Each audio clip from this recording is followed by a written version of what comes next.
கிறிஸ்துவின் இனிய நாமத்தில் உங்கள் யாவருக்கும் அன்பின் வாழ்த்துக்களை தெரிவித்துக் கொள்கிறேன். அருமையான தேவ பிள்ளைகளே, new day new hope daily devotion மூலமாய் இந்த நாளில் கூட உங்களை சந்திப்பில் நமக்கு இந்த மகிழ்ச்சி அடைகிறேன். அல்லேலூயா. இன்றைக்கு கூட கர்த்தர் நமக்கு கொடுக்கிற வார்த்தை என்ன? சங்கீதங்களின் புஸ்தகம் 27 சங்கீதம் 11 வசனம் கூட வாசிக்க கேட்போம். கர்த்தாவே, உமது வழியை எனக்கு போதித்து என் எதிராளிகளின் நிமித்தம் செவ்வையான பாதையில் என்னை நடத்தும். ஆமென். தாவீதுடைய விண்ணப்பங்கள்லாம் பார்த்தீங்கன்னா வித்தியாசமாக இருக்கும். தேவ பிள்ளைகளே, கர்த்தாவே உம்முடைய வழியை எனக்கு போதித்து. அல்லேலூயா. தாவீதுக்கு நல்லா தெரியும், ஆண்டவர் நீங்கள் எனக்கு போதித்ததா, நீங்கள் என்னை நடத்தினதா, நீங்கள் எனக்கு வழிகாட்டினதா, நீங்கள் என்னை கைட் பண்ணதான் நான் செம்மையான பாதையை போக முடியும். ஆமென். தெய்வ பிள்ளைகளே, தாவீதுக்கு ஆண்டவருடைய வழிநடத்தல் அற்புதமாக இருந்தது.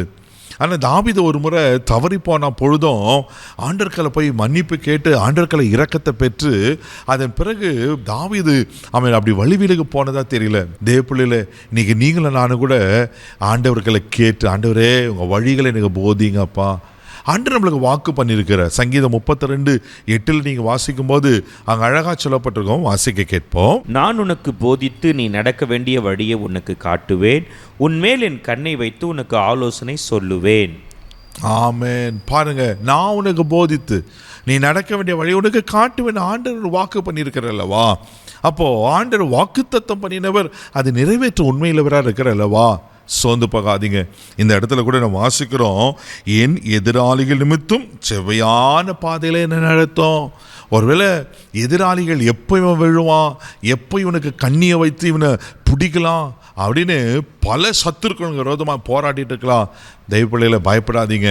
ஒரே ஒரு சீக்ரெட்டு, அவர் உங்களுக்கு போதிக்கும் போது அதை லிசன் பண்ணி, ஆமேன், அவர் காண்பிக்கிற வழியில் நீங்கள் நடப்பீங்கன்னா நீங்கள் திசை கெட்டு போகவே மாட்டீங்க. அல்லேலூயா.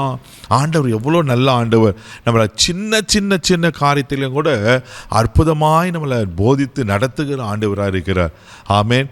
வேதத்தில் எத்தனையோ சம்பவங்கள் நம்ம பார்க்கிறோம் இல்லமா? ஏசாயா தீர்க்கதரிசன புஸ்தகம் 48 அதிகாரம் 17 வசனம் கூட வாசிக்கும் போது தீர்க்கதரிசி விடியா சொல்லுகிறார். வாசிக்க கேட்போம். இஸ்ரவேலின் பரிசுத்தரும் உன் மீட்பருமான கர்த்தர் சொல்லுகிறதாவது, பிரயோஜனமாய் இருக்கிறதை உனக்கு போதித்து நீ நடக்க வேண்டிய வழியிலே உன்னை நடத்துகிற உன் தேவனாகிய கர்த்தர் நானே. ஆமென். பாருங்களேன், பிரயோஜனமானங்களை ஆண்டவர் போதித்து நான் நடக்க வேண்டிய வழியிலே நம்மளை நடத்துகிறாரா? ஆமென். எவ்வளோ நல்ல ஆண்டவர்ல. தேவ பிள்ளையில உங்களை நடத்துகிற ஆண்டவர் இருக்கிறார். பிரயோஜனமானது, எது நல்லது எது கெட்டது, எப்படி நம்ம போனோம், இந்த வருஷத்தில் ஒரு தீர்மானம் எடுங்க.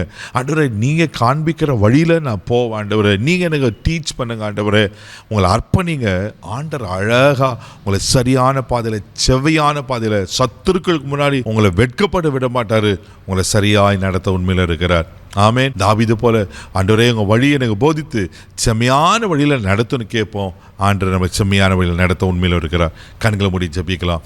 அன்பு தகப்பனே, உமக்கு நன்றி சொல்லி உம்மை துதிக்கிறோம், ஸ்தோத்திரப்பா.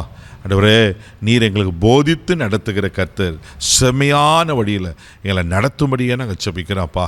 ஆண்டவரே, ஒருவேளை யார் என்னென்ன ஆண்டவரே வழி தெரியல, அடுத்த ஸ்டெப்பு என்னான்னு தெரியல அப்படி கலங்கி கொண்டு இருப்பாங்கன்னா, ஒரு திருமண காரியமாக இருக்கலாம், அந்த கோர்ஸுக்கு காரியமாக இருக்கலாம், அந்த செய்ய வேண்டிய என்ன காரியம் இருந்தாலும் நீங்கள் போதித்து நடத்துகிறவர், நீங்கள் கைட் பண்ணுங்கப்பா. இன்றைக்கி அவங்களுக்கு வேண்டிய ஆலோசனைகள் வெளிப்படும்படியாக நான் ஜெபிக்கிறேன்ப்பா. நீ அப்படி செய்கிற ஸ்தோத்திரம்.